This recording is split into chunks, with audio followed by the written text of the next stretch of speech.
Welcome to SSC made easy. SSC के द्वारा एक बड़ा ही अजीबोगरीब फैसला लिया गया है, जिसके कारण चाहे अगर आप एसएससी के एस्पायरेंट हैं तो एसएससी की जितनी भी अपकमिंग एग्जामिनेशन हो, चाहे सीजीएल हो, सीएचएसएल हो या कोई भी एग्जामिनेशन हो, सभी के एस्पायरेंट्स के लिए काफ़ी ज़्यादा प्रॉब्लम क्रिएट हो गई है। उसके पहले मैं इसके बारे में बात करेंगे, लेकिन उसके पहले मैं आपको बताना चाहता हूँ कि इस चैनल पर एक बहुत ही यूनिक कॉन्टेंट लॉन्च होने वाला है, जिसके कारण आपको काफ़ी ज़्यादा फ़ायदा होगा। और मैं आपको गारंटी देता हूं कि ये भारत के इतिहास में, कॉम्पिटिटिव एग्जामिनेशन के इतिहास में ये पहली बार होने जा रहा है। तो कुछ चीज़ें चल रही हैं जो अंतिम फेज में हैं, कंप्लीट होते ही मैं आपको उसके बारे में ज़रूर बताऊंगा। एसएससी के द्वारा एक ऑफिशियल नोटिस पब्लिश किया गया है, जिसमें ये कहा गया है कि candidate with covid positive declaration of symptoms of fever, cough, etc. will not be permitted entry into examination venue.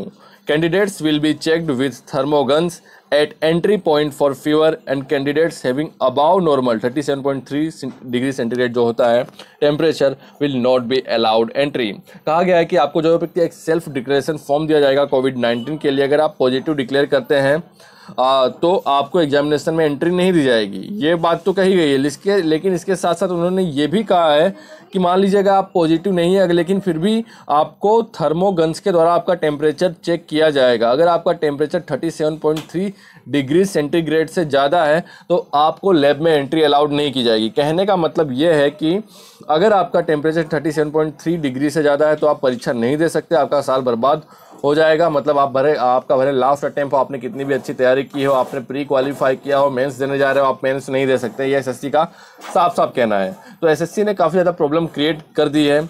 मुझे समझ में नहीं आता कि ये जो रूल्स रेगुलेशंस, ये जो पॉलिसी बनाई जाती है, ये किन लोगों के द्वारा बनाई जाती है। पढ़े लिखे लोगों के द्वारा बनाई जाती है या कैसे ही किसी को भी पकड़ के ये लोग पॉलिसी बनवा देते हैं। पॉलिसी बनाने के लिए ये लोग यूपीएससी एग्जामिनेशन लेते हैं, सिविल सर्विसेज जो सर्वेंट्स होते हैं उनके द्वारा बनाई जाती है। लेकिन इस तरह की पॉलिसी अगर कोई ऑफिसर बनाता है तो हम उससे क्या उम्मीद कर सकते हैं। आपको पता होना चाहिए कि यहाँ पर टेम्परेचर की बात की गई है। सीधा टेम्परेचर तो भाई किसी जरूरी, अगर मान लीजिए किसी भी स्टूडेंट्स का टेम्परेचर हाई है, आप उसको एग्जामिनेशन देने से रोक देंगे तो टेम्परेचर जरूरी नहीं है कि वो कोरोना पॉजिटिव हो, उसको कोरोना के लक्षण हो तभी उसके शरीर की बॉडी का टेम्परेचर हाई हो। टेम्परेचर हाई किसी भी कारण से हो सकता है। मान लीजिए वो बस से गया है एग्जामिनेशन सेंटर पे और वो जहाँ पर बस रुकी है वहाँ से मान लो 2-3 किलोमीटर चल के उसको जाना पड़ा, तो धूप में चलकर आने पे उसकी बॉडी का टेम्परेचर हाई हो जाएगा। तो क्या आप उसको एग्जामिनेशन सेंटर में एंट्री लेने नहीं देंगे? एक तरफ जहाँ बिहार का इलेक्शन होने वाला है, वहाँ पर इलेक्शन कमीशन ने टेम्परेचर की बात तो छोड़िए, इलेक्शन कमीशन ये कहा है कि अगर आप कोरोना पॉजिटिव भी हैं तब भी आप एग्जामिनेशन दे सकते हैं। मतलब अगर आप कोरोना पॉजिटिव तब भी आप वोट दे सकते हैं। यहाँ पर टेम्परेचर हाई या ना होने का कोई मतलब ही नहीं है। अगर आप पॉजिटिव हैं फिर भी आप वोट दे सकते हैं। तो वहाँ पर इलेक्शन कमीशन ने ये रूल क्यों नहीं बनाया कि जिन लोगों को कोरोना पॉजिटिव, जिन लोगों का टेम्परेचर हाई है, वो लोग वोटिंग नहीं दे सकते। वोटिंग लेने के टाइम पे इन लोगों ने कोई रूल नहीं बनाया, लेकिन जब स्टूडेंट्स की एग्जामिनेशन की बात आती है उस समय इन लोगों ने रूल बना दी है।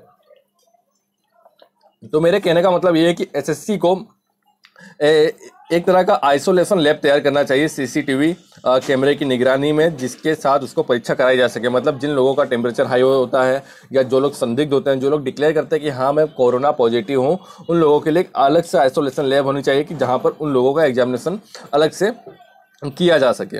और दूसरी बात यह है कि जैसा कि एसएससी में नोटिस का है, तो एसएससी के नोटिस का परिणाम ये होगा कि जो छात्र कोरोना पॉजिटिव भी हैं वो भी पैरासीटामोल खाकर परीक्षा देने चले जाएंगे। और वो जो इंसान कोरोना पॉजिटिव हो परीक्षा पैरासीटामोल खाकर जाएगा, जिससे टेम्परेचर डाउन हो जाएगा, जिससे कोरोना पॉजिटिव जो स्टूडेंट्स हैं वो भी स्टूडेंट्स के बीच में बैठेगा, जिससे जो अन्य स्टूडेंट्स हैं जिनको कोरोना नहीं है उनको भी कोरोना होने के चांसेस बढ़ जाएंगे।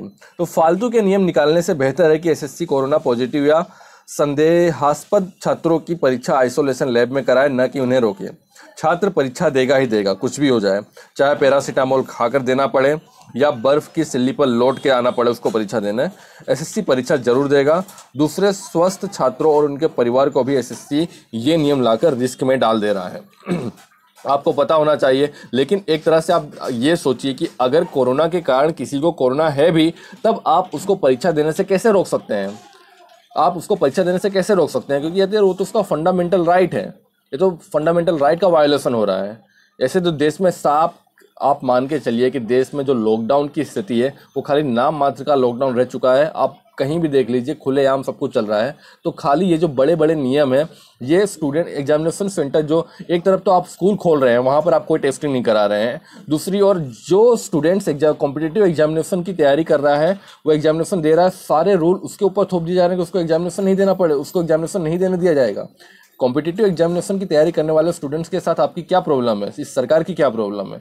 मतलब जानबूझकर ऐसे रूल लाए जा रहे हैं कि किसी ना किसी तरह से, और खास करके ये जो सड़ चुका हुआ सिस्टम है एसएससी का, हर दिन यहाँ पर कोई ना कोई बवाल मची रहती है, कुछ ना हर दिन आए दिन कुछ ना कुछ नया प्रॉब्लम आ गया, कुछ नया पंगा क्रिएट कर दिया गया। तो जानबूझकर ये सब चीज़ें की जा रही हैं जिससे एक तरह से गवर्नमेंट जो स्टूडेंट्स गवर्नमेंट जॉब की तरफ अट्रैक्ट होना ही बंद कर दे।